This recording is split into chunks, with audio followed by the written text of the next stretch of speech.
In the vast expanse of the Mongolian steppes, where the earth stretches endlessly toward horizons that seem to touch the very dome of heaven, the year 1162 brought forth a child whose cry would one day echo across continents.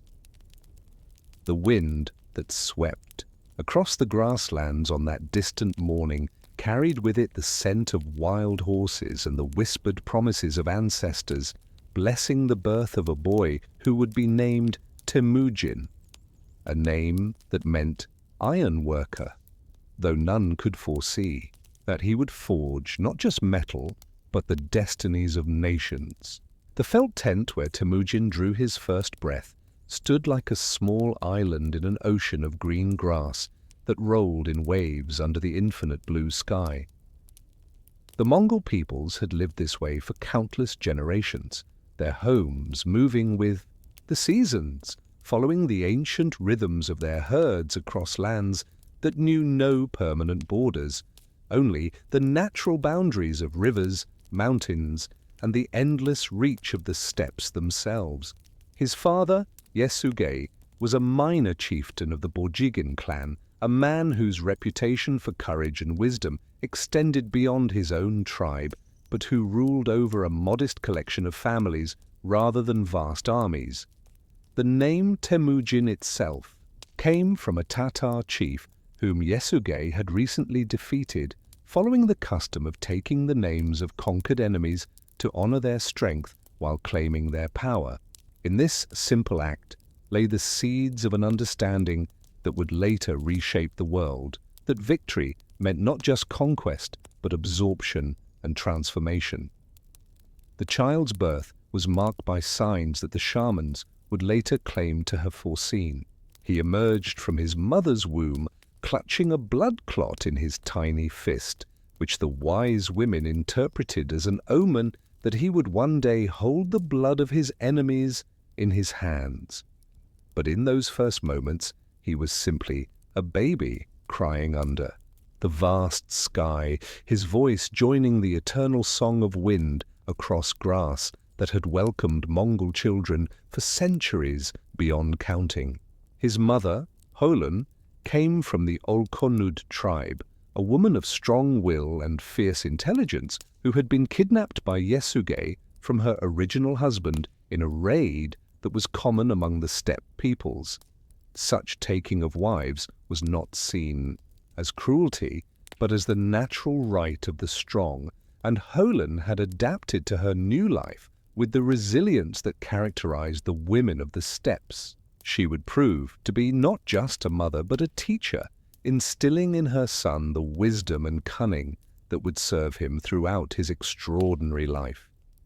The world into which Temujin was born was one of constant movement and change, where survival depended on understanding the rhythms of nature and the dynamics of tribal politics. The Mongol tribes were neither unified nor peaceful. They existed in a state of perpetual competition for grazing lands, water sources, and the prestige that came with successful raids against neighbors. Alliances formed and dissolved like clouds in the sky, and a man's worth was measured by his skill with horses, his courage in battle, and his ability to provide for his family and followers. The landscape of young Temujin's childhood was painted in the subtle colors of the steppes, the deep green of summer grass, the golden brown of autumn, the pristine white of winter snow, and the fresh green of spring renewal.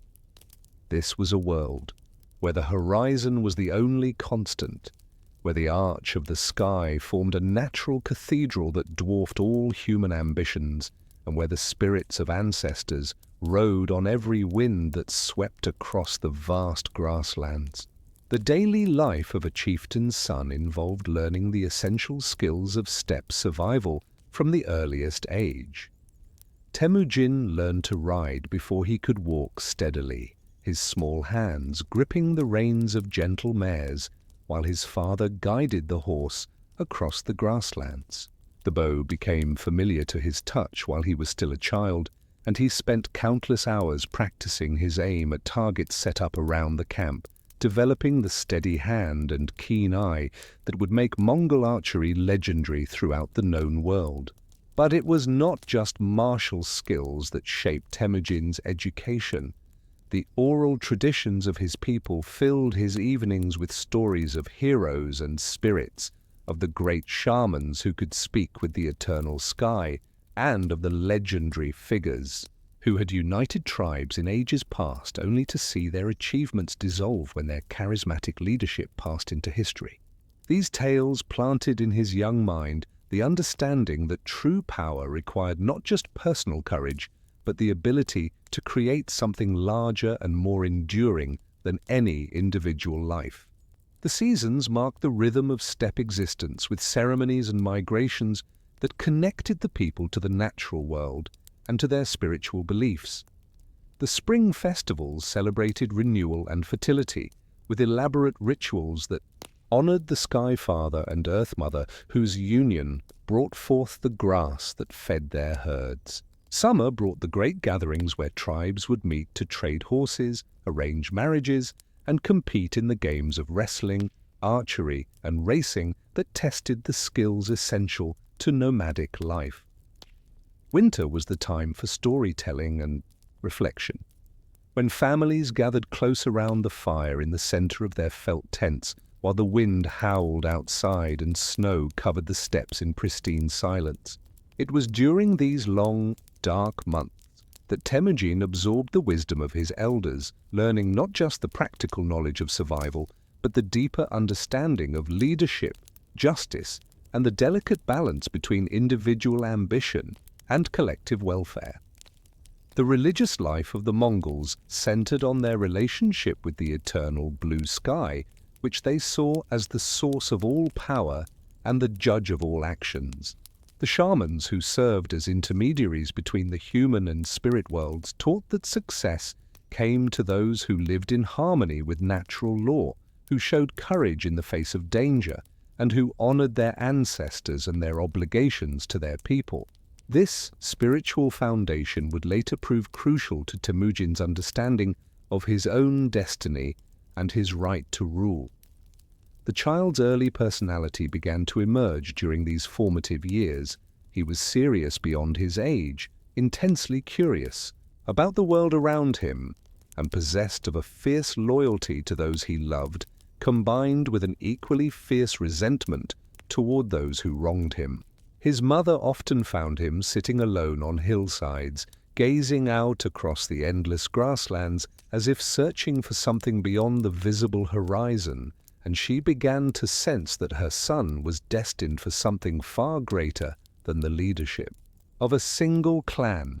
The relationships Temujin formed with his brothers and half-brothers during childhood would prove crucial to his later life, establishing patterns of loyalty and rivalry that would influence his approach to leadership and his understanding of the bonds that hold men together in common cause.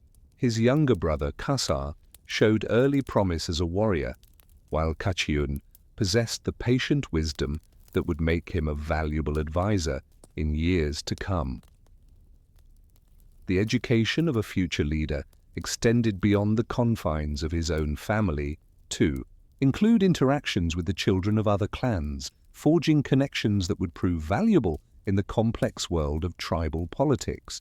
Young Temujin learned to read the subtle signs of status and allegiance that governed relationships between different groups, developing the diplomatic skills that would later enable him to forge alliances across traditional boundaries.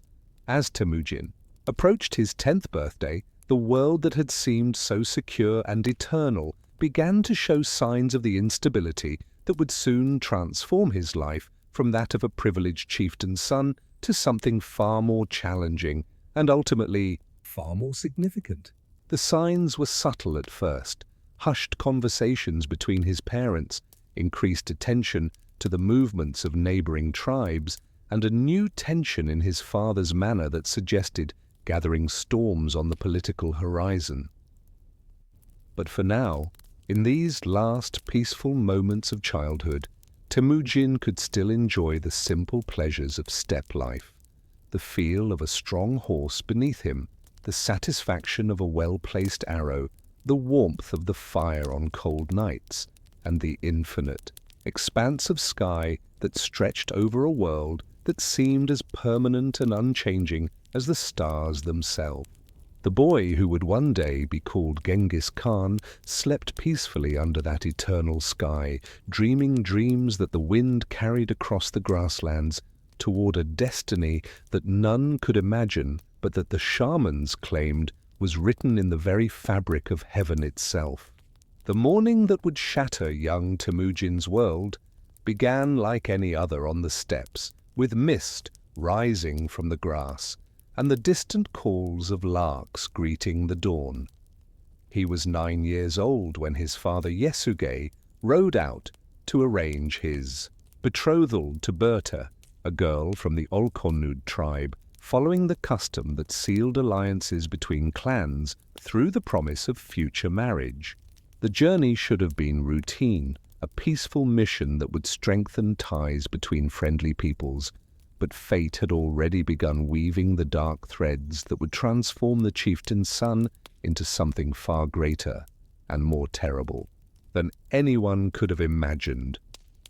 The news came with the thunder of hoofbeats and clouds of dust on the horizon, carried by riders whose faces bore the grim mask of tragedy. Yasuge had been poisoned by Tatar enemies who had invited him to share their meal in a gesture of false friendship, following ancient customs of hospitality while concealing deadly intent.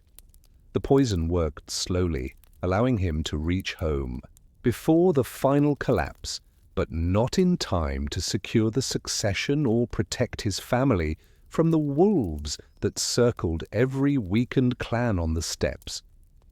Temujin watched his father die in their tent, the strong hands that had taught him to use bow and sword growing cold and still, the voice that had shared the wisdom of generations falling silent forever. In that moment of loss, the boy felt something shift within him, not just grief, though that came in waves that seemed to match the rolling of the grasslands, but a hardening of resolve that would characterize every decision of his future life. The world had shown him that safety was an illusion, and that only strength could protect those he loved. The aftermath of Yasuge's death revealed the harsh realities of steppe politics with brutal clarity. The Taichiud clan, who had served under his father's leadership, abandoned the family almost immediately, unwilling to follow a woman and her children when stronger leaders beckoned. They took with them the herds that had been the foundation of the family's wealth, leaving Holen with her young sons and daughters to face the approaching winter with little more than their courage and their bitter understanding of how quickly fortune could change. The tent that had once been the center of a thriving clan now stood isolated on the vast grassland, its felt walls offering meager protection against both the elements and the enemies who might come seeking to eliminate potential rivals to their own ambitions. Hoelun gathered her children around the dying fire and spoke words that Temujin would remember for the rest of his life. "We are like wolves now," she said, "and wolves survive by hunting together and trusting no one outside their pack." The years that followed tested every fiber of the family's endurance and ingenuity.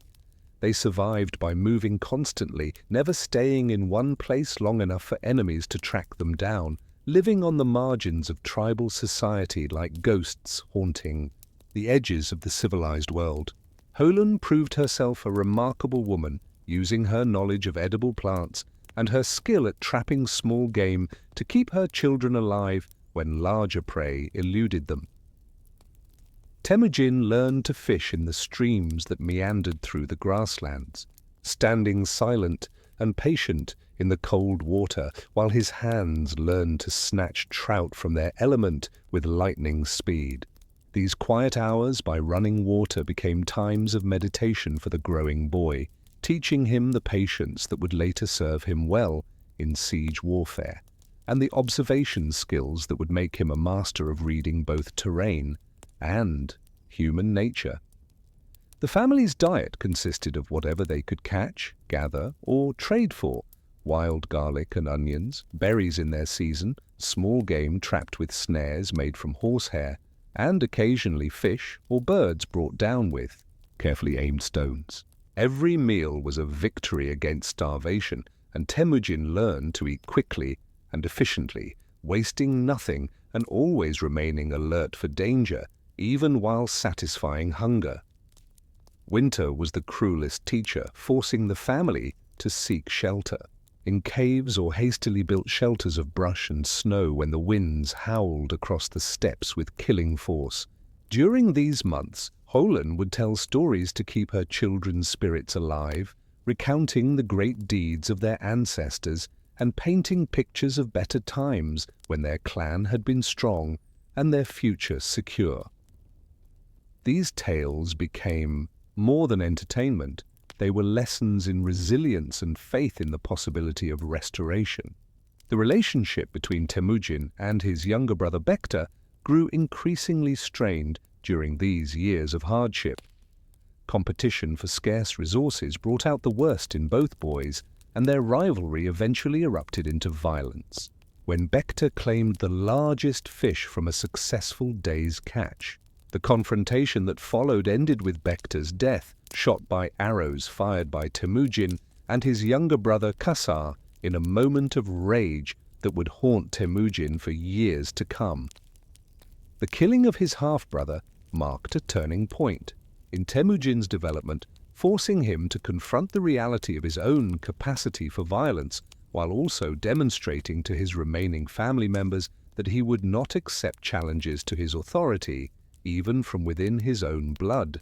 Holun's reaction was fierce disapproval mixed with pragmatic acceptance. She understood that survival sometimes required terrible choices, but she also insisted that such choices must serve a larger purpose than mere personal satisfaction.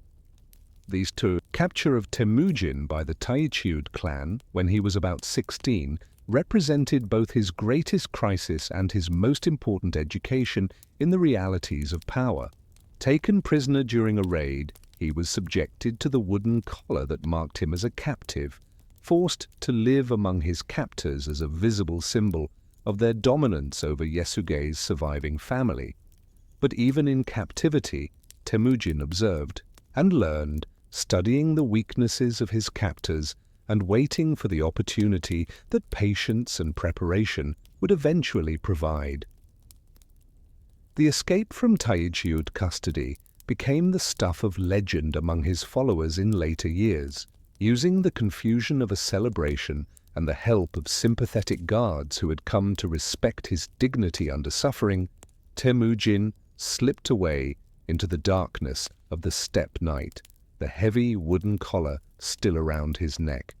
The journey back to his family's hiding place, accomplished while avoiding patrols and surviving on roots and stream water, became a testament to the endurance and cunning that would characterize his military campaigns.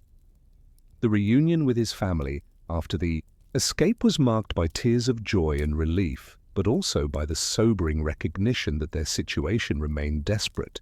Temujin had learned valuable lessons about leadership and loyalty during his captivity, observing which men remained faithful under pressure and which could be swayed by opportunity or fear. These insights would prove crucial when he began building the coalition that would eventually unite the Mongol tribes. The young man who emerged from these years of struggle bore little resemblance to the carefree child who had played in his father's camp. Hardship had carved lines around his eyes and given his voice an authority that commanded attention even from older warriors. His understanding of human nature had been deepened by suffering, and his commitment to protecting his family and followers had been forged in the fires of adversity that consume the weak but strengthen the strong. The marriage to Berta, finally accomplished when Temujin reached manhood, represented not just personal happiness, but the beginning of his return to power and influence. The Olkhonud tribe's willingness to honor the betrothal arranged years earlier by his father demonstrated their recognition but the orphan boy had grown into a man worth supporting, and the alliance provided the foundation for the larger network of relationships that would eventually span the known world. The kidnapping of Berta by the Merkid tribe shortly after their marriage tested Temujin's leadership and his ability to inspire loyalty in desperate circumstances. The rescue mission that followed brought together warriors from multiple clans, creating the first true coalition under Temujin's command and demonstrating his emerging genius for transforming personal grievances into collective action that served larger strategic purposes. As Temujin settled into his 20th year, the orphan who had learned to survive by cunning and determination began to envision possibilities that extended far beyond mere survival. The steppes that had nearly claimed his life during the years of wandering now appeared to him as a vast stage upon which he might write a new chapter in the history of his people. The boy who had been discarded by his father's followers was becoming a man whom warriors would follow into the unknown, driven by a vision of unity and conquest that seemed to echo the limitless expanse of the eternal sky under which he had been born, and tempered by suffering into something approaching destiny itself. The morning sun cast long shadows across the sacred mountain where two young men met to pledge eternal friendship, their voices carrying ancient words across valleys that had witnessed countless such ceremonies throughout the generations. Temujin and Jamuka stood face to face beneath the towering peaks, exchanging gifts and promises that would bind them as blood brothers according to the most solemn traditions of the steppe peoples. The ceremony of Anda, creating bonds stronger than those of birth, seemed to promise a future of shared glory and mutual support that would reshape the fractured world of the Mongol tribes. Jamuka, son of a powerful chief and possessed of natural charisma that drew followers like iron filings to a magnet, represented everything that Temujin might have been had fate not stolen his father and scattered his clan to the winds. Where Temujin had learned leadership through suffering and survival, Jamuka had inherited it through birthright and tradition, commanding respect through the weight of his bloodline and the reputation of his ancestors. Yet in their youth, these differences seemed to complement rather than compete, creating a partnership that promised to unite their strengths while compensating for their individual weaknesses. The exchange of gifts that sealed their brotherhood reflected both the sacred nature of their bond and the practical realities of steppe politics. Temujin presented Jamuka with a golden arrow, symbolizing the accuracy and deadly purpose that would characterize their alliance, while Jamuka gave his blood brother a beautifully crafted bow, representing the strength and flexibility that would be needed to achieve their shared ambitions. These tokens would be treasured by both men long after their friendship had dissolved into bitter rivalry and eventual warfare. The early years of their alliance brought success that seemed to validate the wisdom of their partnership. Together, they led raids against common enemies, shared the spoils of victory, and gradually attracted followers who saw in their combined leadership the promise of security and prosperity that had been lacking in the fragmented tribal landscape. Their camps grew larger and more prosperous, their herds multiplied across the grasslands, and their reputation for fairness and generosity drew warriors from clans that had previously remained aloof from both their causes. The complementary nature of their leadership styles became apparent as their influence expanded across the steppes. Temujin possessed an instinctive understanding of military strategy and the ability to inspire fierce loyalty in his followers through personal example and shared hardship. Jamuka excelled at the ceremonial aspects of leadership and the complex negotiations that bound diverse tribes together in temporary alliances. Together they seemed capable of accomplishing what no individual leader had achieved for generations. the unification of the Mongol peoples under a single banner. But beneath the surface harmony of their partnership, fundamental differences in vision and values began to create tensions that would eventually prove irreconcilable. Temujin's experiences as an orphan and outcast had convinced him that traditional tribal hierarchies were obstacles to true unity, and he began promoting men based on merit and loyalty rather than birth and bloodline.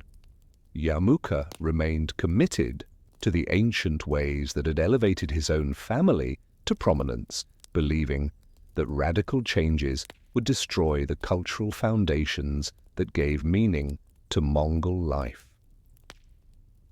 The first serious crack in their brotherhood appeared during a dispute over the treatment of captured enemies. Temujin argued for incorporating defeated warriors into their growing army, believing that former enemies could become valuable allies if treated with honor and given opportunities to prove their loyalty.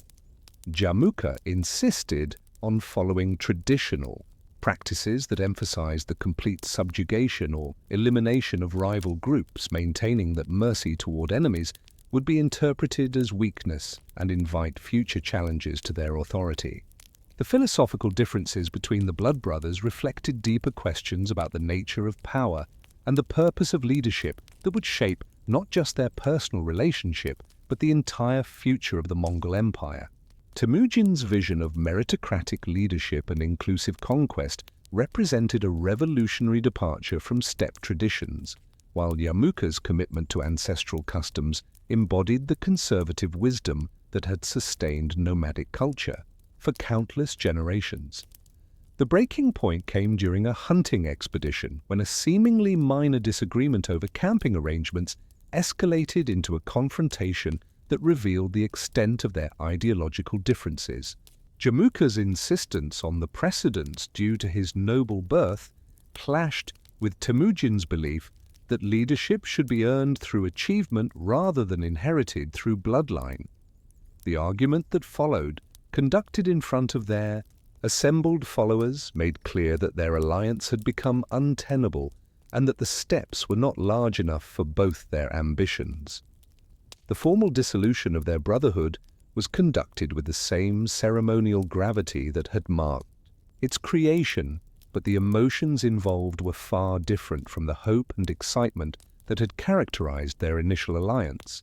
Standing once again beneath the sacred mountains, the former blood brothers spoke words of separation that acknowledged the impossibility of reconciling their differences while maintaining mutual respect for the courage and ability that had made their partnership so powerful.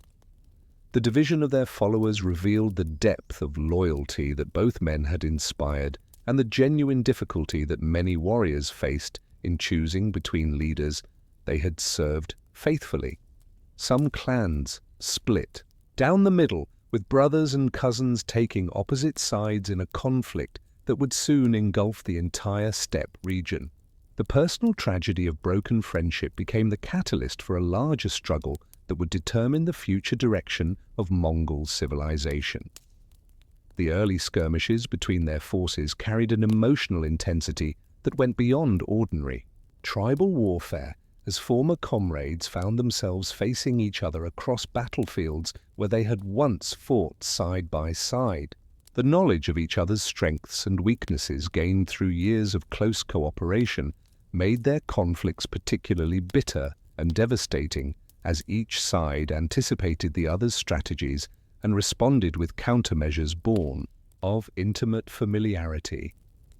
Temujin's approach to the coming war reflected the lessons he had learned during his years of hardship and his growing understanding of the changes needed to transform Mongol society. He emphasized discipline and innovation in his military organization, promoted officers based on competence rather than ancestry, and treated captured enemies with a combination of firmness and opportunity that gradually swelled his ranks with former opponents who had become loyal supporters. Yamuka's response drew on the traditional strengths of nomadic warfare, mobility, individual heroism, and the fierce independence that had characterized steppe warriors for generations. His forces retained the classic advantages of tribal armies while also incorporating the organizational improvements that he had developed during his partnership with Temujin. The result was a formidable military machine that represented the best of traditional Mongol warfare enhanced by modern tactical innovations. The personal cost of their conflict weighed heavily on both former blood brothers, though neither could afford to show weakness in front of followers who depended on their leadership for survival and prosperity. Temujin found himself struggling with memories of shared adventures and mutual respect, while Yamuka faced the difficulty of fighting someone whose courage and intelligence he continued to admire despite their irreconcilable differences. The broader implications of their struggle extended far beyond personal rivalry to encompass fundamental questions about the future of nomadic civilization in a world increasingly dominated by settled agricultural societies and urban centers. Temujin's vision of a unified Mongol empire capable of challenging the great powers of China and Central Asia represented one possible response to these challenges, while Jamuka's commitment to traditional tribal autonomy offered an alternative path that emphasized cultural preservation over territorial expansion. As the conflict between the former blood brothers intensified, both men began to understand that their personal struggle had become symbolic of larger forces at work in the Ai world. The steps that had nurtured their friendship and witnessed their separation now became the stage for a drama that would determine whether the Mongol peoples would remain a collection of competing tribes or unite under a single leader capable of challenging the greatest empires of their age. The tragedy of broken brotherhood that had begun with such hope and promise beneath the sacred mountains was transforming into something larger and more significant than either man had originally intended. The bonds that had once united them in common cause had become the very forces that drove them toward a confrontation that would reshape not just their own lives, but the entire course of world history, proving that sometimes the greatest achievements emerge from the ashes of the most painful personal losses. The wind-swept plateau where the tribal leaders gathered for the great assembly seemed to stretch endlessly under the dome of heaven, its grass bent low by autumn breezes that carried the scent of change across the steppes. The year was 1196, and Temujin, now in his 30s, rode toward this crucial meeting with the measured confidence of a man who had learned to transform every setback into opportunity and every enemy into a potential ally. The chieftains who awaited him represented a crossroads of Mongol destiny. Their decision to support or oppose his vision of unity would determine whether the fractured tribes would continue their eternal cycle of warfare or embark on a journey that would carry them beyond the boundaries of their known world. The years since his break with Jamuka had tested every aspect of Temujin's leadership and strategic thinking. Victory and defeat had alternated like the seasons, teaching him that sustainable power required more than military prowess. It demanded the ability to inspire loyalty, administer justice, and create institutions that could survive the inevitable changes of leadership and circumstance. The man who rode toward the assembly bore the scars of countless battles and the wisdom gained from governing a growing confederation of tribes who had chosen to follow his revolutionary vision of Mongol unity. His army, which had grown from a handful of desperate followers to a formidable force of disciplined warriors, reflected the meritocratic principles that distinguished his movement from traditional tribal organizations. Men rose in his service based on ability and loyalty rather than birth and bloodline, creating a military hierarchy that rewarded competence while inspiring fierce devotion among soldiers who knew that courage and skill would be recognized regardless of their origins. The innovations that Temujin had introduced to nomadic warfare were already becoming legendary among the steppe peoples. His decimal organization system, which grouped warriors into units of 10, 100, 1,000, and 10,000 provided unprecedented flexibility and coordination in battle, while also creating clear chains of command that functioned effectively. Even when higher-ranking officers were killed or wounded, these organizational reforms, combined with rigorous training and iron discipline, had transformed his forces into an instrument of war unlike anything the steppes had previously seen. The approach to the assembly site revealed the careful preparation that characterized all of Temujin's major undertakings. Scouts had mapped every approach to the plateau, guards had been posted at strategic locations, and trusted lieutenants had spent weeks conducting preliminary negotiations with wavering chieftains who might be persuaded to support the cause of unification. Nothing was left to chance in an encounter that would determine whether his growing movement could achieve the critical mass needed to challenge the established order. The sight that greeted the assembled chieftains was designed to impress without, intimidating, demonstrating strength while suggesting partnership rather than domination. Temujin's warriors were arranged in perfect formation, their weapons and equipment displaying the prosperity that came from successful leadership, while their discipline spoke to the order and efficiency that unification might bring to all the tribes. The message was clear: this was not a gathering of desperate outlaws, but a conference of potential equals, united by shared vision and mutual benefit. The ritual greetings and ceremonial exchanges that preceded serious negotiations allowed each participant to assess the others while maintaining the dignity and respect that steppe culture demanded. Temujin moved among the assembled leaders with the confidence of a man who belonged among them by right of achievement rather than birth, his presence commanding attention without seeming to demand submission from men who had spent their lives ruling their own peoples. The formal beginning of negotiations was marked by the traditional offerings to the eternal sky and the spirits of the ancestors, acknowledging the sacred dimension of decisions that would affect not just the present generation, but countless descendants yet unborn. The shamans who conducted these ceremonies spoke of omens and portents that seemed to favor bold action and unprecedented cooperation, their words adding spiritual authority to the political arguments that would follow. Temujin's presentation to the assembly reflected years of careful thought about the challenges facing the Mongol peoples and the opportunities that unity might create. He spoke of the growing power of settled civilizations that surrounded the steppes, pointing out that divided tribes would inevitably fall victim to the superior resources and organization of enemies who could unite their populations under single rulers, while the Mongols remained fractured and competitive.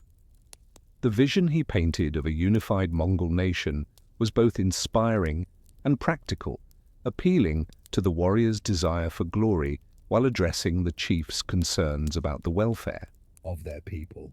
Under his leadership, he promised, the traditional autonomy of individual tribes would be preserved within a larger framework that provided security, prosperity, and the opportunity to expand beyond the limited resources of the steppes into the rich lands controlled by sedentary peoples who had grown soft behind their walls. The economic arguments for unification were as compelling as the military ones, as Temujin demonstrated how cooperation could improve trade, share resources during times of scarcity, and provide markets for the horses and other products that were the foundation of nomadic prosperity. The wealth visible in his own followers' equipment and supplies provided tangible evidence that his promises were based on proven success rather than mere speculation about future possibilities. The question of leadership succession, which had destroyed previous attempts at tribal unification, was addressed through Temujin's proposal for a meritocratic system that would ensure continuity while preventing the civil wars that typically followed the death of charismatic leaders. His plan for institutional governance, inspired partly by Chinese administrative models but adapted to nomadic realities, offered a path toward permanent unity that could survive individual mortality and changing circumstances.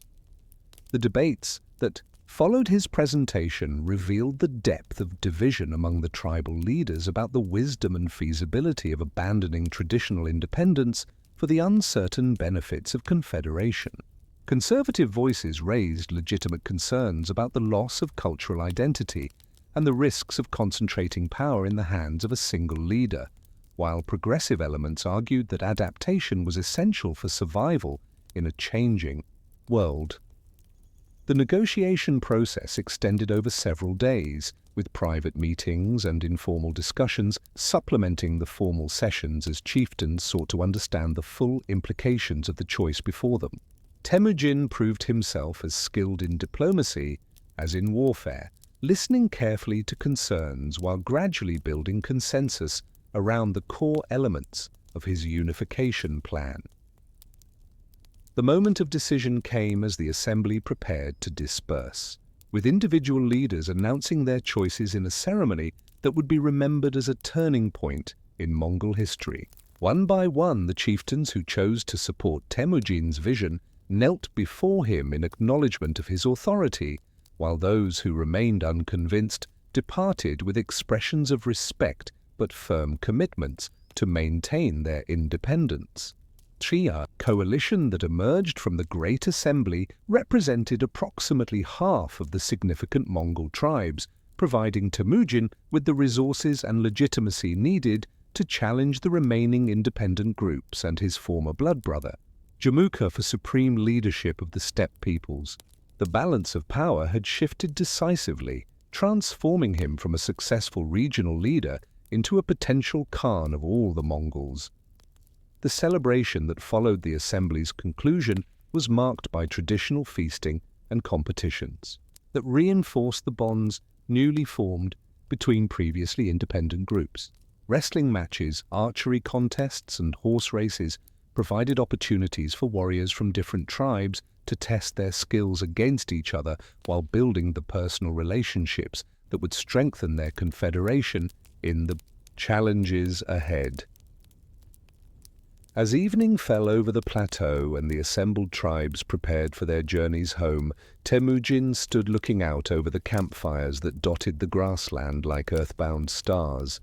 The boy who had once been abandoned by his father's followers had become a man whom seasoned warriors chose to follow into an uncertain future.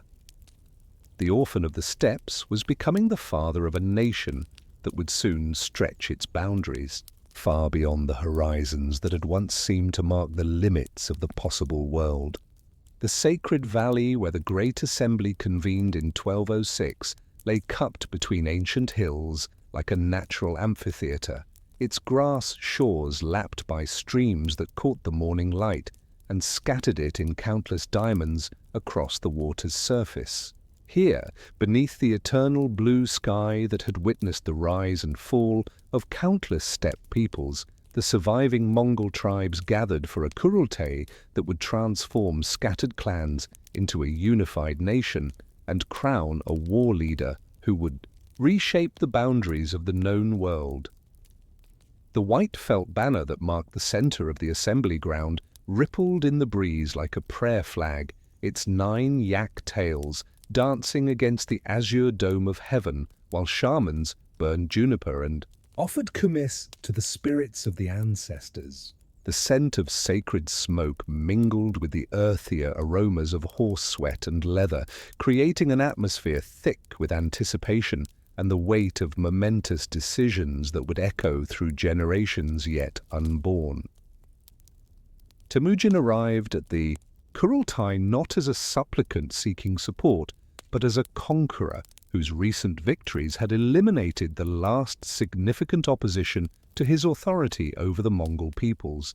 The defeat and death of Jamuka, accomplished through a combination of military prowess and political maneuvering that had isolated his former blood brother from potential allies, had removed the final obstacle to unification under a single leader, who commanded the loyalty of warriors and the respect of shamans. The assembly itself represented more than a political gathering. It was a spiritual ceremony that connected the earthly business of choosing a leader to the cosmic order that governed all existence under the eternal sky. The shamans who conducted the preliminary rituals spoke of dreams and omens that seemed to point toward Temujin as the chosen instrument of heaven's will, their words carrying the authority of tradition and divine sanction that legitimized temporal power in the eyes of the faithful. The formal nomination of Temujin as Great Khan was conducted according to ceremonies that reached back to the legendary origins of the Mongol peoples, when the first tribes had emerged from the sacred forest around Lake Baikal and learned to ride the endless grasslands under the guidance of shamanic wisdom. The ancient words spoken over the candidate for leadership connected his personal authority to the deepest sources of cultural identity and spiritual meaning. The moment of transformation from tribal war leader to imperial Khan was marked by the raising of Temujin onto a felt carpet lifted high by the assembled chieftains in a gesture that physically elevated him above his followers while symbolically demonstrating their collective support for his authority. As the carpet rose toward the sky, the man born as Temujin became Genghis Khan, the universal ruler whose name would resonate across continents and centuries. The new title carried implications that extended far beyond the traditional boundaries of nomadic leadership. Where previous Khans had ruled over limited territories and temporary alliances, Genghis Khan was acclaimed as the leader of a people destined to expand beyond the steppes into the settled lands where ancient empires had grown complacent behind their walls. The vision articulated at the Kurultai encompassed not just tribal unity but imperial ambition that would carry Mongol power to the edges of the known world. The new Great Khan's first acts of governance revealed the revolutionary principles that would distinguish his rule from traditional steppe leadership. The ancient tribal hierarchies based on blood and birth were formally abolished, replaced by a system of promotion based on merit and loyalty that opened the highest positions to men of humble origin who had proven their worth through service and achievement. This transformation sent shockwaves through nomadic society while inspiring fierce devotion among those who benefited from expanded opportunities. The legal code promulgated at the Kurultai, known as the Yasa, established unprecedented unity of law across the diverse tribes that comprised the new Mongol nation. The code's emphasis on loyalty, discipline, and religious tolerance created a framework for governance that could accommodate the cultural diversity of subject peoples while maintaining the military efficiency and social order that imperial expansion would require. The military reforms announced by Genghis Khan built upon the organizational innovations he had developed during his rise to power, creating a decimal system that would become the foundation of the most effective fighting force the medieval world had ever seen. The traditional bonds of kinship that had governed military units were deliberately broken, with soldiers from different tribes mixed together in formations that owed their primary loyalty to the Khan rather than to their original clans. The appointment of commanders based on ability rather than birth created a new class of military leaders whose careers depended entirely on the Khan's favor and their own competence. Men like Subutai, Jebe, and Mukali, names that would become legendary in the annals of military history, rose from obscurity to positions of supreme command through their demonstrable skills in strategy, tactics, and leadership. The religious tolerance proclaimed at the Kurultai reflected both practical politics and genuine conviction about the nature of divine authority. Genghis Khan's declaration that all religions that honored the eternal sky were welcome in his empire created a framework for incorporating diverse populations while avoiding the religious conflicts that had weakened other imperial projects. This policy would prove crucial to governing an empire that would eventually encompass Christians, Muslims, Buddhists, and Confucians under a single administration. The diplomatic initiatives launched from the Kurultai demonstrated the new Great Khan's understanding that military conquest alone could not create lasting empire. Envoys were dispatched to neighboring powers with messages that offered the choice between voluntary submission and inevitable conquest, while spies and traders were sent to gather intelligence about the resources, defenses, and internal politics of potential targets. The economic policies outlined at the assembly revealed careful attention to the practical requirements of sustaining a growing state and supporting increasingly large military forces. The traditional nomadic economy based on herding and raiding would be supplemented by tribute from conquered territories, trade revenue from protected caravan routes, and the systematic exploitation of captured artisans and administrators who could contribute specialized skills to imperial development. The celebration that concluded the Kurultai lasted for days, with traditional games and competitions that reinforced the bonds between newly unified tribes while showcasing the military skills that would soon be directed against external enemies, wrestling matches that pitted champions from different clans against each other, archery contests that tested the accuracy that made Mongol cavalry so feared, and horse races that celebrated the speed and endurance of the animals that made nomadic warfare possible, all contributed to a festival that marked the birth of a new form of political organization. The distribution of gifts and honors to the assembled chieftains demonstrated Genghis Khan's understanding of the ceremonial aspects of leadership that maintained loyalty and encouraged continued service. Golden arrows, fine weapons, silk robes, and prized horses were bestowed on deserving followers according to elaborate protocols that acknowledged their contributions while binding them more closely to the imperial cause through material benefit and symbolic recognition. The practical arrangements for governing the newly unified Mongol nation required careful attention to the logistics of maintaining contact across vast distances while preserving the mobility that gave nomadic armies their decisive advantages. A system of messengers and relay stations was established to enable rapid communication between the Khan and his subordinate commanders, creating the infrastructure that would later develop into the famous Mongol postal system.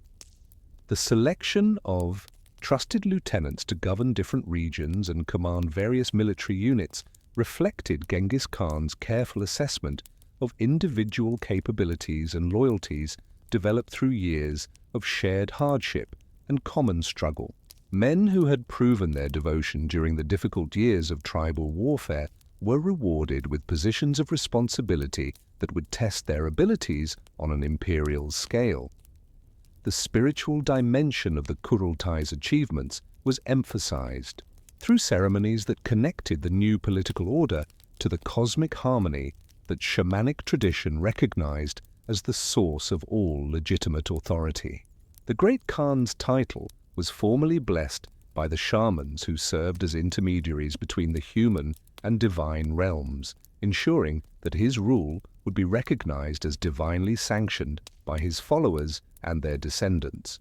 As the Kurultai dispersed and the various tribes returned to their traditional grazing grounds, they carried with them a new sense of identity and purpose that transcended their ancient loyalties and rivalries.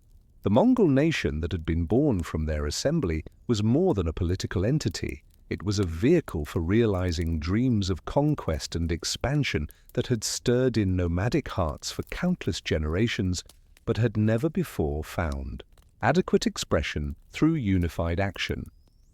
The transformation of Temujin into Genghis Khan marked not just a personal achievement, but a fundamental shift in the balance of power between nomadic and sedentary civilizations. The steppes that had long been dismissed by settled peoples as the realm of barbarians had produced a leader whose vision and ability would challenge the greatest empires of his age and create new forms of political organization that would influence human development for centuries to come. As the great Khan rode away from the sacred valley where his authority had been confirmed and his destiny proclaimed, the setting sun painted the grasslands in shades of gold and crimson that seemed to promise a future bright with conquest and glory. The orphan who had learned survival in the wilderness had become the father of a nation whose children would ride beyond every horizon, carrying the banner of the eternal sky to lands that had never known the thunder of Mongol hoofbeats or the whisper of Mongol arrows flying toward their targets, with the inevitability of destiny itself. As you rest tonight under your own quiet sky, perhaps you can sense something of the momentous energy that filled that ancient valley, where ordinary men gathered to make decisions that would reshape the world. Let the rhythm of their deliberations and the weight of their choices carry you gently towards sleep, knowing that even the greatest transformations begin with individuals finding the courage to envision possibilities that extend far beyond the horizons of their immediate experience. The morning mist clung to the valleys beyond the Great Wall like the breath of sleeping dragons as Genghis Khan's vast army moved across the landscape with the fluid grace of clouds driven by an irresistible wind. The year was 1211, and the unified Mongol forces were descending upon the Jin dynasty's northern territories like a storm that had been gathering strength for generations on the distant steppes.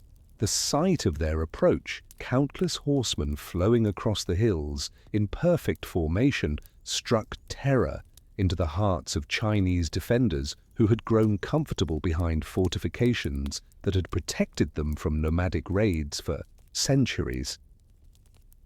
The great Khan himself rode at the head of his personal guard, his presence marked not by elaborate ceremony, but by the quiet authority that commanded absolute obedience from warriors who had learned to trust his judgment in matters of life and death. At nearly 50 years old, he possessed the weathered appearance of a man who had spent his life outdoors, but his eyes still held the sharp intelligence and unwavering determination that had carried him from tribal outcast to imperial conqueror.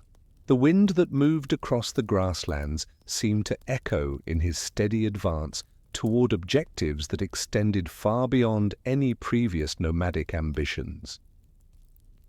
The military machine that Genghis Khan had created represented a perfect fusion of traditional, steppe warfare techniques with innovative organizational reforms that maximized the effectiveness of nomadic advantages while compensating for their traditional weaknesses.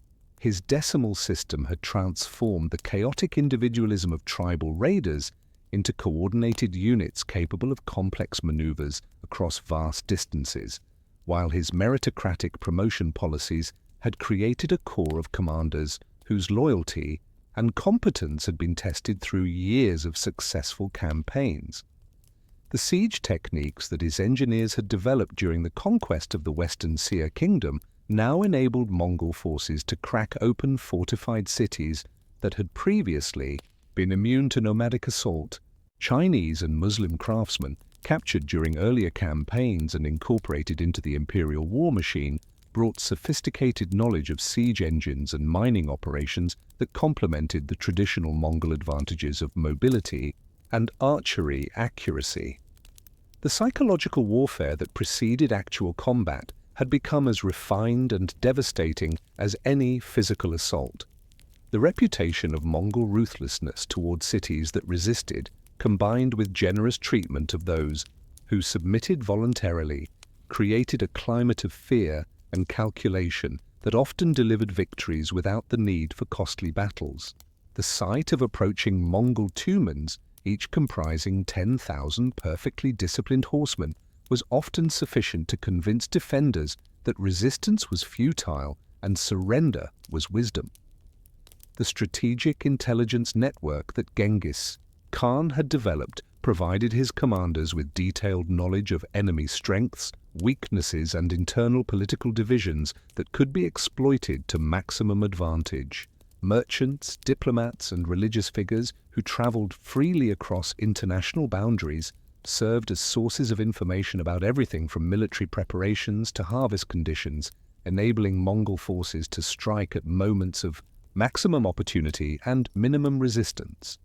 The treatment of conquered populations reflected the pragmatic calculation that characterized all aspects of Mongol governance.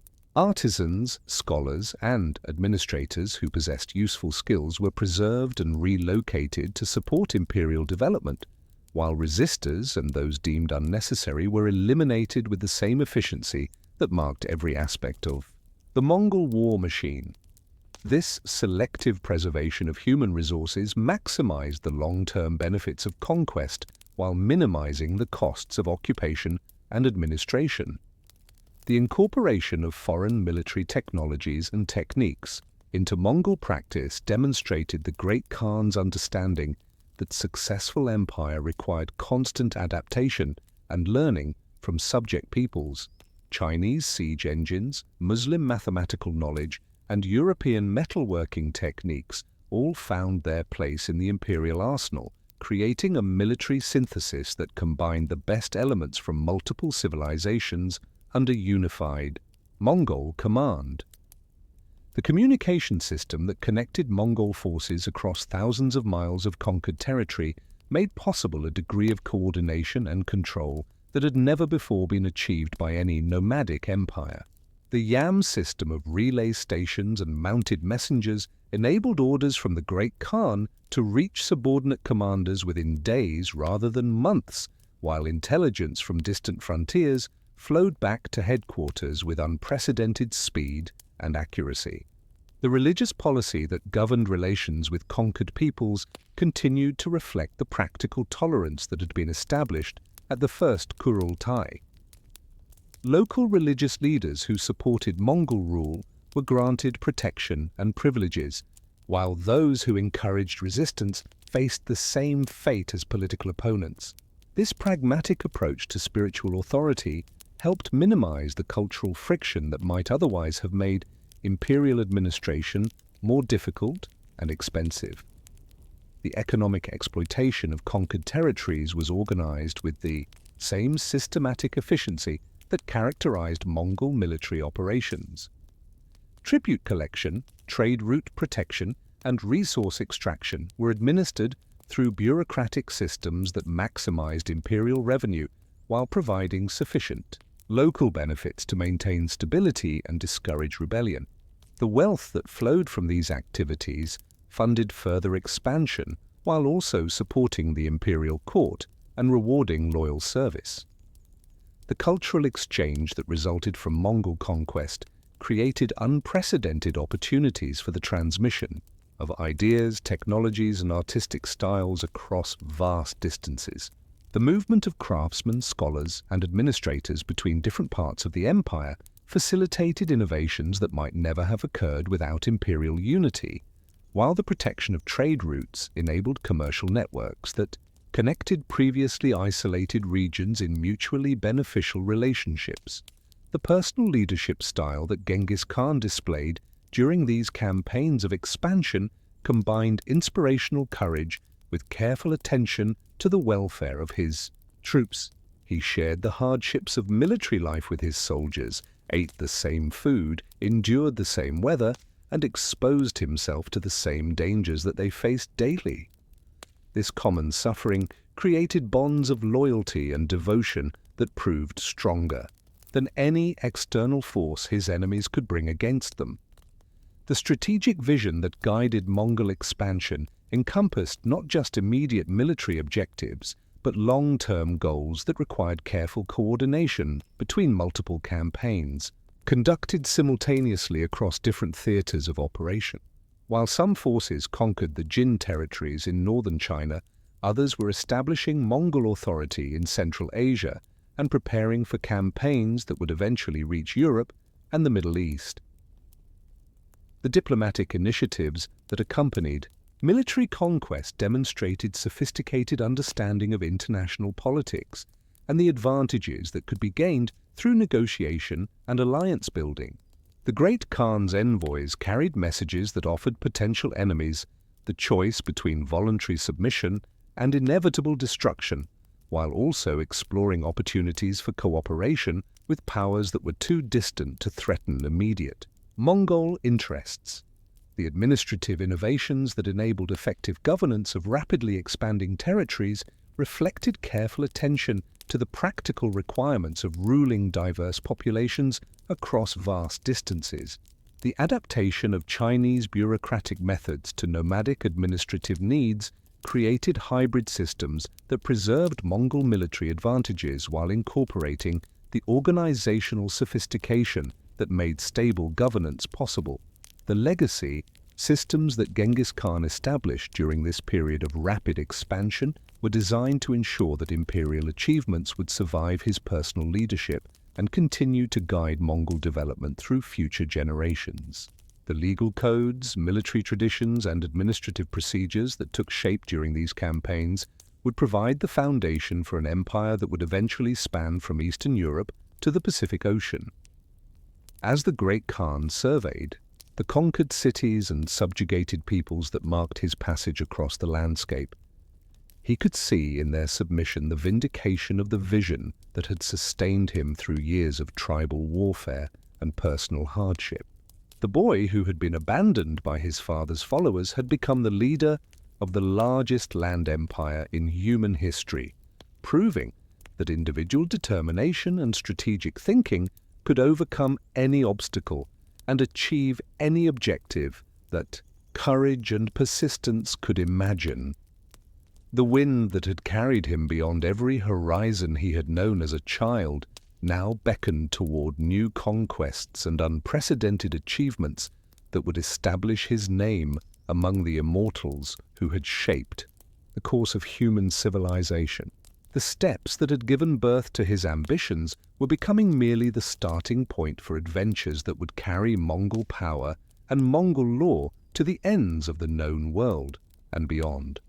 The ancient walls of Bukhara rose from the desert sands like the backbone of some sleeping giant, their massive stones bearing witness to centuries of trade and learning that had made this city one of the jewels of Islamic civilization.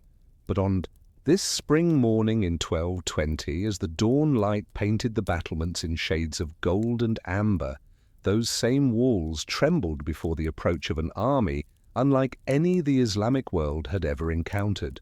Genghis Khan's forces moved across the landscape with the inexorable precision of a natural phenomenon, bringing to the centers of settled civilization the transformative power of nomadic organization and steppe wisdom. The great Khan himself rode among his advanced scouts, his weathered face reflecting the accumulated experience of a man who had learned to read both terrain and human nature with equal skill. The cities that dotted the Silk Road represented challenges fundamentally different from the tribal warfare that had shaped his early career. Here were concentrations of wealth and knowledge protected by sophisticated fortifications and defended by populations whose understanding of war came from books rather than bitter experience on the grasslands. The siege of Bukhara unfolded with a methodical efficiency that revealed how thoroughly the Mongols had adapted their traditional strengths to the requirements of urban warfare. The mobility that made them supreme on open battlefields was transformed into the ability to surround cities completely, cutting off supply lines and escape routes while maintaining communications with distant headquarters.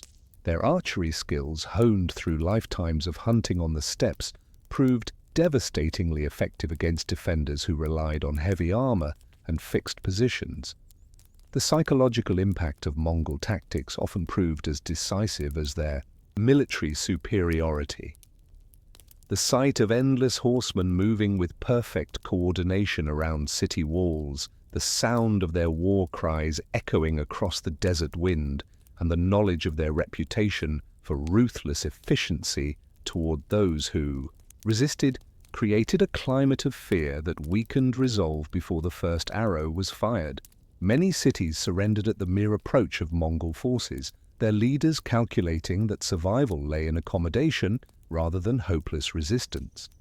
The integration of Chinese siege engineers and Islamic scholars into the Mongol war machine demonstrated the great Khan's genius for incorporating the best elements of conquered civilizations into his own military and administrative systems. The catapults and battering rams that breached city walls were operated by craftsmen whose expertise had been preserved and redirected to serve imperial purposes, while former enemies became valuable advisors whose knowledge of local conditions and cultural sensitivities made conquest more complete and lasting. The administration of conquered cities required skills and perspectives that traditional nomadic leadership had never needed to develop. Genghis Khan's solution was to create hybrid systems that preserved Mongol military authority while incorporating the bureaucratic expertise necessary for governing complex urban societies. Former local officials who demonstrated loyalty and competence were retained in positions of responsibility, while Mongol overseers ensured that imperial policies were implemented effectively. The economic transformation that followed Mongol conquest often proved more beneficial to ordinary citizens than the previous arrangements under local rulers. The elimination of internal trade barriers, the protection of merchant caravans, and the standardization of weights and measures created commercial opportunities that increased prosperity while generating revenues for imperial coffers. The great Khan understood that wealthy subjects were more valuable than impoverished ones, and his policies reflected this practical calculation. The religious tolerance that characterized Mongol rule proved particularly important in governing the diverse populations of Central Asian cities. The policy of respecting local beliefs while requiring political loyalty created conditions that allowed different communities to coexist peacefully under imperial authority. Mosques, libraries, and schools continued to function under Mongol protection, ensuring that the intellectual achievements of Islamic civilization were preserved rather than destroyed. The cultural synthesis that emerged from the interaction between nomadic conquerors and urban subjects created new forms of artistic expression and intellectual development that enriched both traditions. Mongol patronage of Islamic scholars and artists, combined with the exposure of steppe peoples to urban sophistication, generated innovations in everything from military engineering to astronomical observation that advanced human knowledge in multiple fields. The communication networks that connected Mongol-controlled cities to the imperial headquarters enabled unprecedented coordination of policy across vast distances. The YAM system that had been developed for military purposes was adapted to serve commercial and administrative needs, creating the infrastructure for an integrated economy that spanned continents. Messages, goods, and people could move from one end of the empire to the other with speed and security that had never before been achieved. The legal innovations that governed relations between nomadic overlords and sedentary subjects reflected careful attention to the practical requirements of maintaining order in culturally diverse societies. The yasa was supplemented by local legal traditions that were allowed to continue functioning in matters that did not affect imperial interests, creating a flexible system that accommodated difference while maintaining central authority.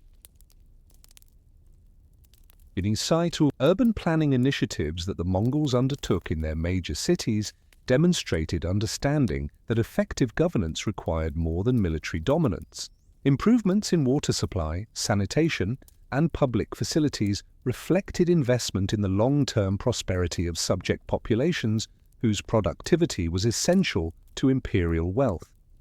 The great Khan recognized that the cities that submitted voluntarily deserved better treatment than those that resisted, and his policies reflected this strategic calculation. The educational programs that were established under Mongol rule combined practical training in administration and commerce, with preservation of traditional learning in literature, philosophy, and the sciences. The empire needed administrators who could function effectively in diverse cultural contexts, while also maintaining the intellectual traditions that gave meaning and continuity to civilized life. The artistic patronage that flourished under Mongol rule reflected both genuine appreciation for cultural achievement and shrewd understanding of the symbolic importance of supporting learning and creativity. The manuscripts, buildings, and decorative objects that were produced under imperial sponsorship demonstrated that nomadic conquest could enhance rather than destroy the artistic traditions of settled civilizations. The technological innovations that resulted from Mongol rule often emerged from the creative combination of knowledge and techniques from different parts of the empire.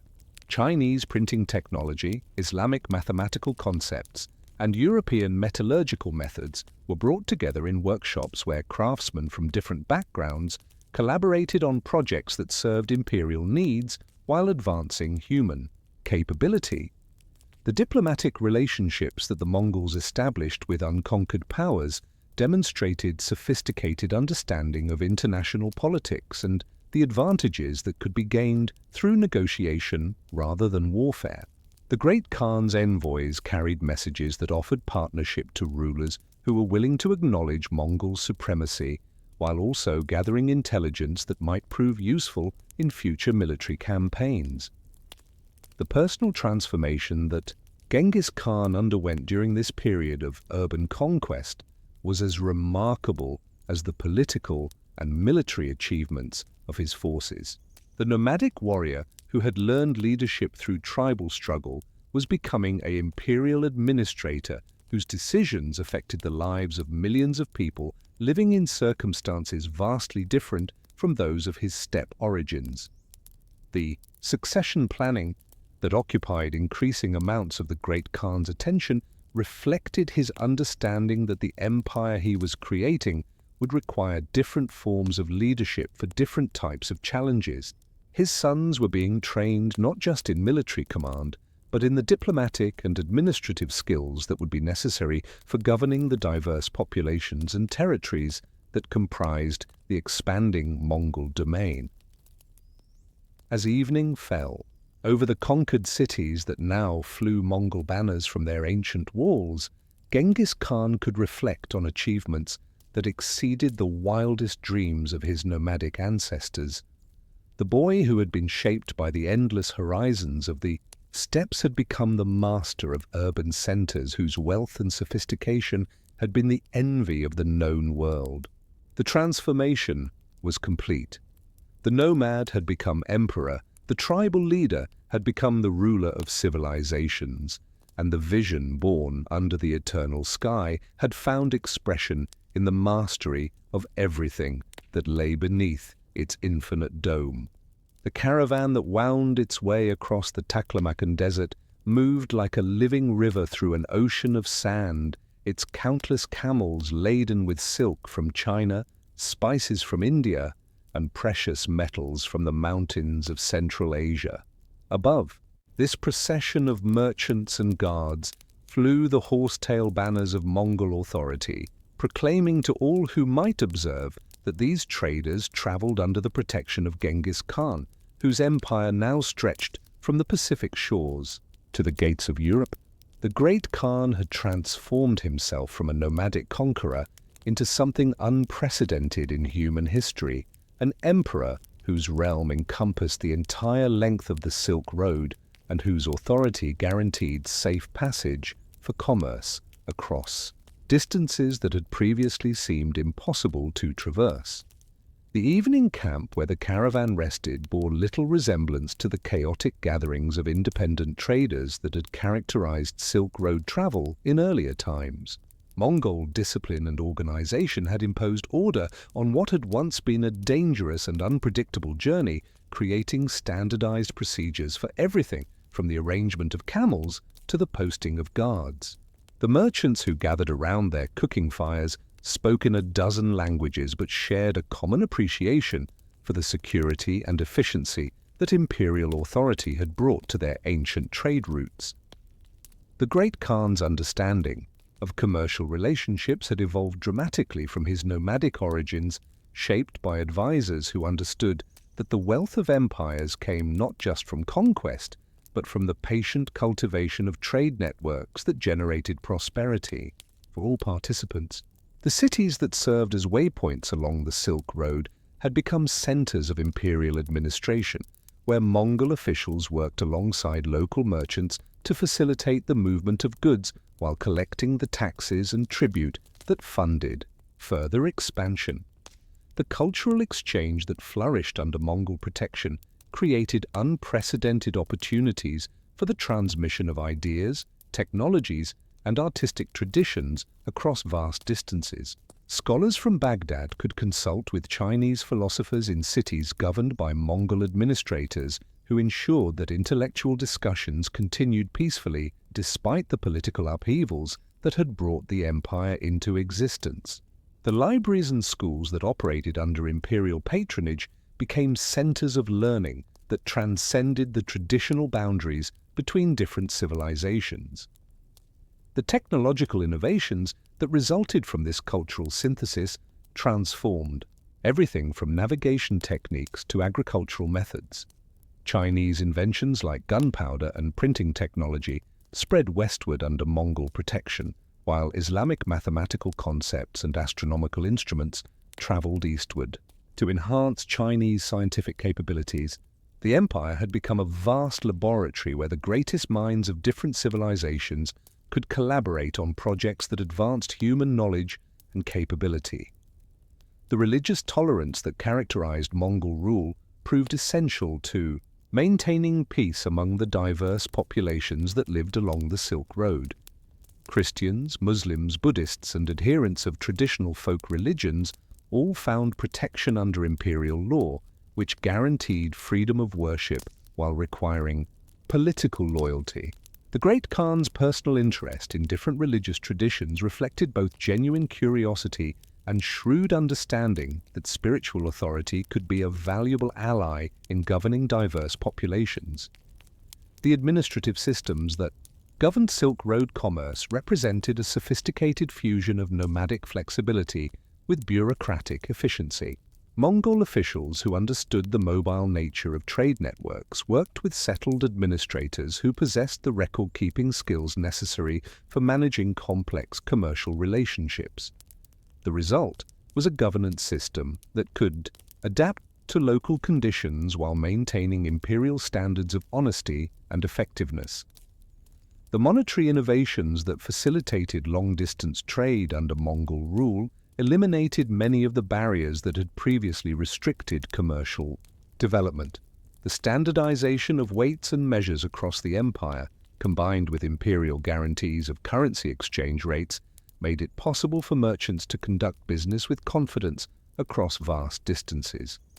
The paper money that circulated in Chinese territories under Mongol protection represented a revolutionary departure from traditional reliance on precious metals for commercial transactions. The diplomatic relationships that the Mongols maintained with unconquered territories often focused on commercial rather than military objectives. The Great Khan's envoys carried trade agreements alongside political messages, understanding that economic relationships could be as valuable as territorial conquest for advancing imperial interests. The tribute systems that emerged from these negotiations created networks of dependency that extended Mongol influence far beyond the formal boundaries of direct control. The infrastructure development that supported Silk Road commerce required massive investments in roads, bridges, and communication systems that benefited both imperial administration and private enterprise. The Yam system that connected Mongol territories from end to end provided not just military and governmental communications, but also commercial intelligence that helped merchants make informed decisions about market conditions in distant cities. The personal relationships that Genghis Khan developed with merchant leaders and commercial advisors reflected his growing appreciation for the economic foundations of imperial power. Men who had built fortunes through trade became trusted counselors whose advice influenced policies that affected millions of people, while successful commercial ventures were rewarded with imperial privileges that encouraged further investment and expansion. The educational initiatives that prepared young Mongols for careers in imperial administration included extensive training in the languages, customs, and business practices of different regions within the empire. The Great Khan understood that effective governance of diverse populations required administrators who could function comfortably in multiple cultural contexts while maintaining loyalty to central authority. the artistic patronage that flourished under Mongol rule reflected the cosmopolitan character of an empire that brought together creative traditions from across the known world. The manuscripts illuminated in Chinese styles using Persian techniques, the metalwork that combined Islamic geometric patterns with nomadic animal motifs, and the textiles that incorporated design elements from multiple cultures all testified to the creative synthesis that imperial unity had made possible.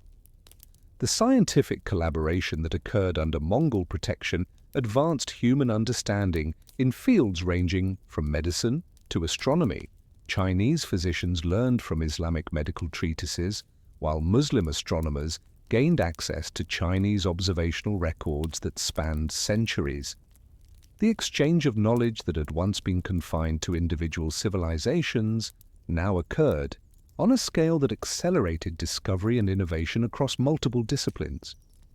The military innovations that emerged from the Mongol conquest of diverse territories created new forms of warfare that incorporated the best techniques from different military traditions. Chinese siege engines were combined with Islamic fire weapons and European metallurgical techniques to create an imperial war machine that remained superior to any force that potential enemies could assemble against it. The succession planning that occupied increasing amounts of the Great Khan's attention during this period reflected his understanding that the empire would require different forms of leadership for different regions and different types of challenges. His sons were being prepared not just for military command, but for the diplomatic and commercial skills that would be necessary for maintaining the complex relationships that held the empire together. The legacy systems that Genghis Khan established during this period of commercial and cultural consolidation were designed to ensure that the benefits of imperial unity would continue to flow even after changes in leadership. The legal codes, administrative procedures, and commercial practices that took shape under his guidance provided the foundation for an empire that would continue to facilitate trade and cultural exchange for generations after his death, as the Great Khan looked out over the vast territories that now acknowledged his authority. He could see the fulfillment of dreams that had begun with his vision of Mongol unity, but had expanded to encompass possibilities that no previous ruler had imagined. The steps that had given birth to his ambitions were now merely the heartland of an empire that connected the most distant corners of the civilized world in relationships of mutual benefit and shared prosperity. The transformation from nomadic conqueror to commercial emperor was complete, demonstrating that the vision and determination that had unified the Mongol tribes could also create new forms of political and economic organization that served the needs of settled as well as nomadic populations. The boy who had learned to survive in the wilderness had become the architect of systems that would shape human development for centuries to come. In the quiet hours before dawn, when the world held its breath between night and morning, Genghis Khan often walked alone through his camp, listening to the gentle sounds of sleeping soldiers and contemplating the challenges of creating institutions that would preserve his achievements long after his personal leadership had passed into memory. The Great Khan, now approaching 60 years of age, understood that conquest was the beginning rather than the end of empire building, and that the laws and customs he established would determine whether his legacy would endure for generations, or dissolve like so many previous nomadic confederations into the mists of forgotten history. The tent that served as his mobile chancellery had become a center of legal innovation, where traditions from across the known world were studied, adapted, and synthesized into new forms of governance that could accommodate the unprecedented diversity of peoples and cultures that comprised the Mongol Empire. Chinese administrative practices, Islamic legal principles, and nomadic customs were combined with pragmatic innovations born from the practical experience of governing territories that stretched from Korea to the borders of Poland. The Yasa, the great legal code that would become the foundation of Mongol law for centuries to come, emerged from countless consultations with advisors who brought expertise from every corner of the empire. The code's emphasis on loyalty, discipline, and religious tolerance reflected the Great Khan's understanding that successful imperial governance required both firm, central authority and flexible accommodation of local differences that could not be eliminated without destroying the very foundations of civilized life. The meritocratic principles that governed advancement within the imperial administration represented a revolutionary departure from the aristocratic traditions that had dominated both nomadic and sedentary societies for millennia. Under the Mongol system, slaves could rise to become generals, merchants could become governors, and men of any background could achieve the highest positions in government if they demonstrated the ability and loyalty that imperial service required. The religious policies that guaranteed protection for all faiths while maintaining the spiritual authority of the eternal sky reflected both practical necessity and genuine conviction about the nature of divine authority.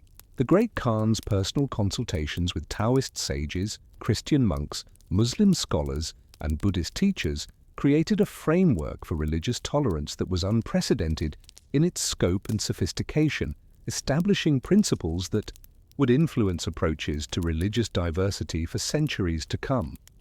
The economic regulations that govern trade, taxation, and resource allocation throughout the empire demonstrated careful attention to the practical requirements of maintaining prosperity while funding the administrative and military costs of imperial governance.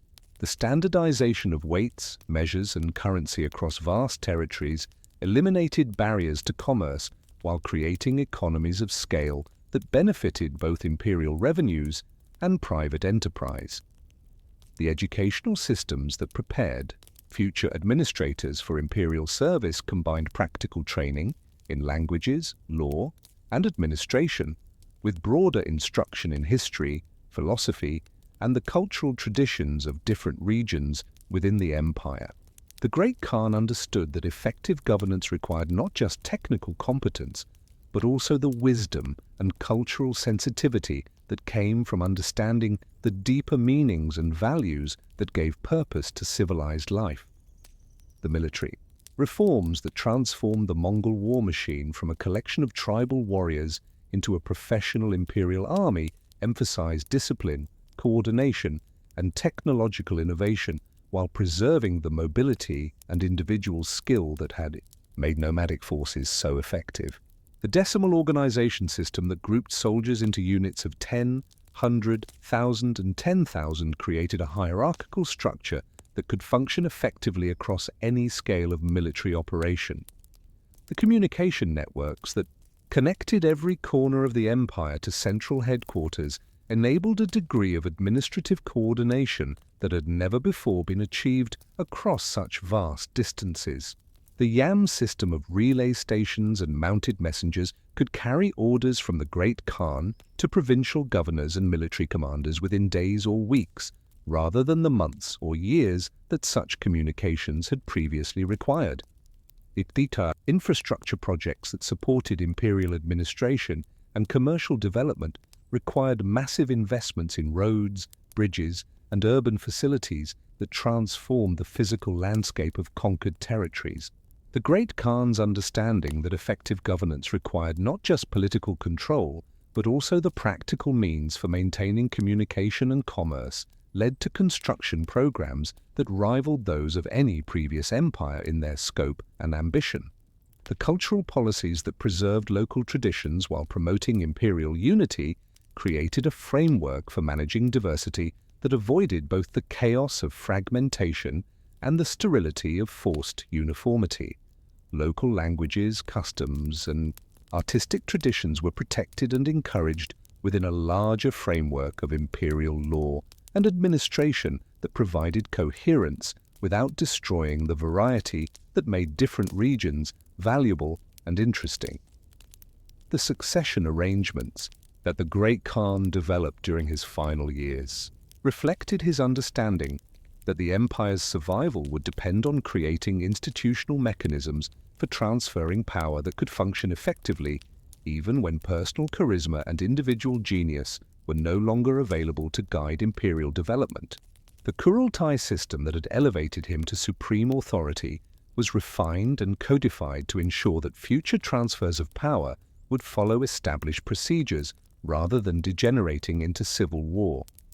The legal principles that governed relations between different social groups within the empire emphasized justice and mutual obligation rather than mere hierarchy and exploitation.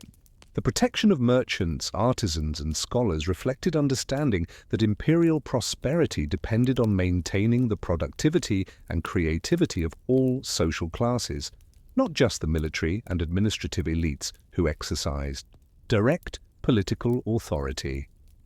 The diplomatic protocols that governed relations with unconquered territories and neighboring powers demonstrated sophisticated understanding of international law and the advantages that could be gained through negotiation and alliance building rather than constant warfare. The Great Khan's envoys carried not just military threats but also commercial proposals and cultural exchanges that created networks of influence extending far beyond the formal boundaries of direct imperial control. The technological innovations that emerged from imperial sponsorship of research and development accelerated progress in fields ranging from military engineering to agricultural improvement. The concentration of experts from different civilizations in imperial workshops and academies created opportunities for collaboration and knowledge transfer that advanced human capability in multiple areas of practical importance. The historical records that were maintained under imperial authority ensured that the achievements and lessons of the Mongol Empire would be preserved for future generations to study and learn from. The Great Khan's understanding that lasting influence required not just military and political success, but also intellectual and cultural contributions led to support for scholarship and writing that would influence human development long after the empire itself had passed into history. The personal example that Genghis Khan provided through his own conduct and decision-making established standards of leadership that would influence his successors and subordinates for generations. His combination of strategic vision with attention to practical detail, his balance of firmness with flexibility, and his ability to learn from both success and failure created a model of imperial leadership that would be studied and emulated by rulers throughout the subsequent history of the empire. As the Great Khan contemplated the vast territories and diverse populations that now lived under Mongol law, he could take satisfaction in achievements that exceeded any previous nomadic accomplishments, while also recognizing that the true test of his legacy would come only after his personal guidance was no longer available to shape imperial development. The institutions he had created, the principles he had established, and the vision he had articulated would determine whether the empire would continue to grow and prosper, or would fragment into competing successor states that preserved only fragments of the unity he had achieved. The transformation from tribal conqueror to imperial lawgiver was complete, demonstrating that the determination and wisdom that had unified the Mongol peoples could also create new forms of civilization that served the needs of all humanity.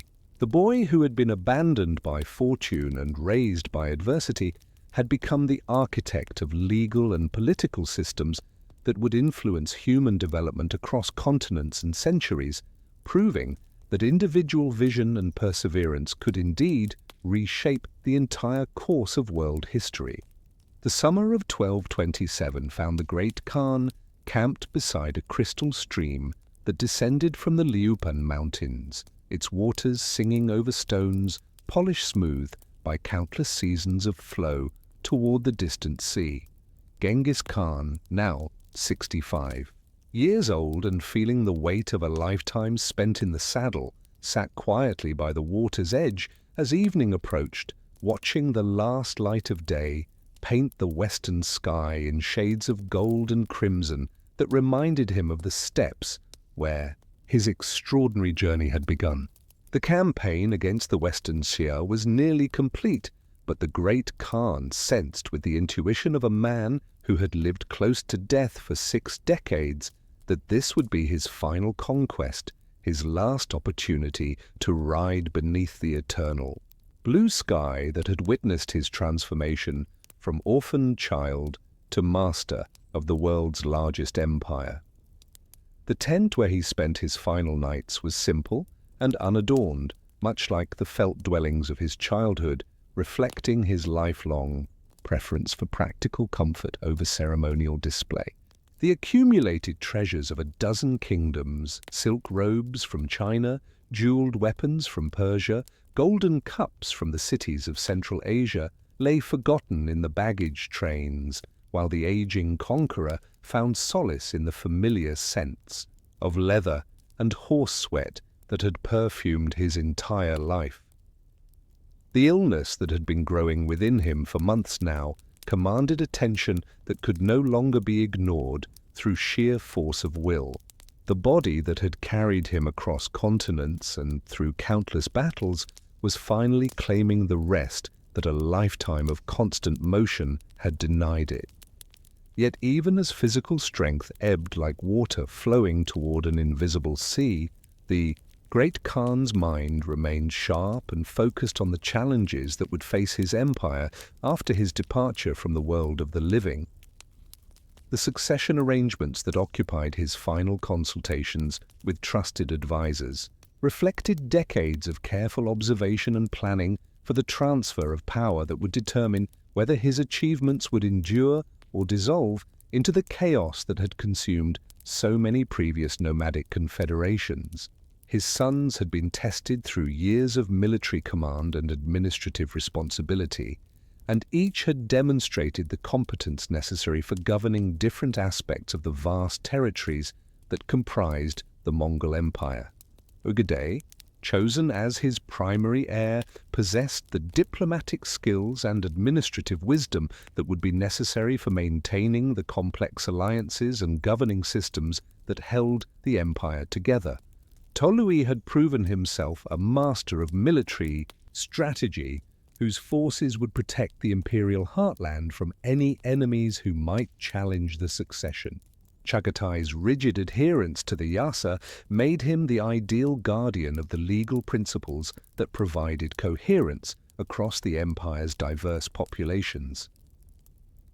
The final instructions that Genghis Khan provided to his assembled commanders and administrators encompassed not just immediate tactical concerns but the long-term vision that would guide imperial development for generations to come.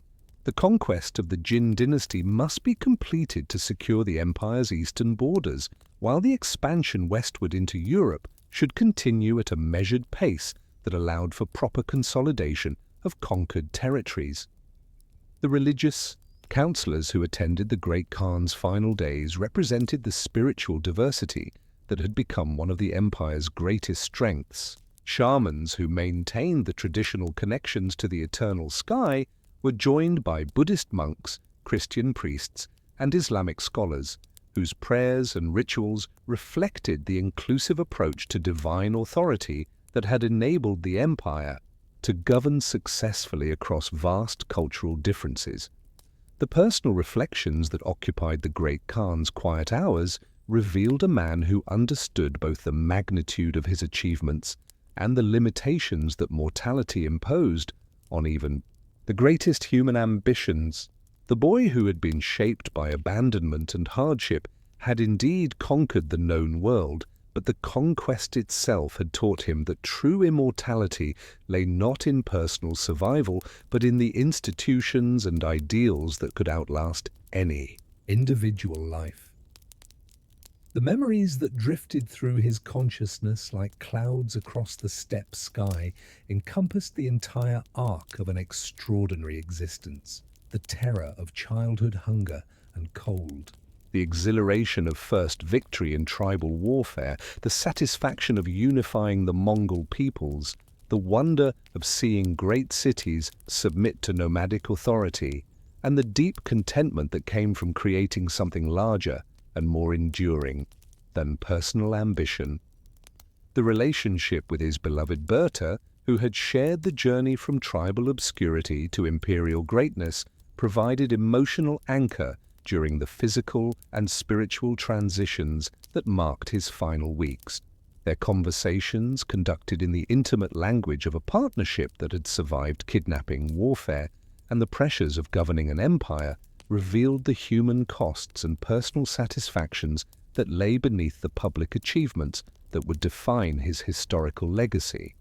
The strategic discussions that continued even as his strength failed reflected the great Khan's understanding that effective leadership required preparation for every contingency, including the ultimate contingency of his own death.